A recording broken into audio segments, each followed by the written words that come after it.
இந்த வீடியோவில் பார்த்தீங்கன்னா நான் ஏற்கனவே ஒரு வீடியோ இதுக்காக போஸ்ட் பண்ணியிருந்தேன். ஸோ சுடிதார் வந்து டிசைனாக இருந்துச்சு, பட்டு ஸ்லீவ் வந்து ப்ளைனாக இருக்குதுன்னு சொல்லிட்டு. ஸோ அதுக்காக நாங்களே பார்த்திங்கன்னா லீஃப் மாதிரி டிசைன் வரைஞ்சிட்டு அதை வந்து த்ரெட்டு மூலிமா அதுக்கு ஒர்க் கொடுத்துருக்கோம்.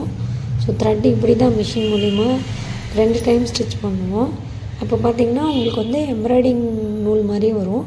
இந்த மாதிரி தான் மூணு த்ரெட்டை வந்து இந்த இடத்துல வந்து ஃபிட் பண்ணி வச்சுருக்கோம். ஸோ இங்கே 2 த்ரெட்டு, மேலே அந்த மிஷினில் ஒரு த்ரெட்டு.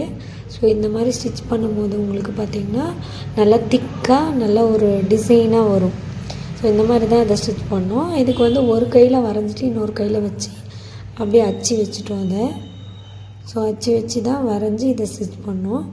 ஸோ ஒவ்வொரு முறையும் வெளியே எடுக்காமல் அப்படியே ஸ்டிச் பண்ணுறோம் பாருங்கள். ஸோ இது வெளியவே எடுக்கலை, திருப்பி அப்படியே ரிட்டன் வரும், திருப்பி அதே தேயில திருப்பி ரிட்டன் வரும். ஸோ இப்படி தான் அந்த ஸ்லீவ் வந்து ஸ்டிச் பண்ணோம். அதுக்கப்புறம் பார்த்திங்கன்னா கீழே பார்டர் லைன் வேறு கொடுத்துருக்கோம். அதுக்கப்புறம் தான் அதில் பீடெல்லாம் வச்சு ஸ்டிச் பண்ணோம்.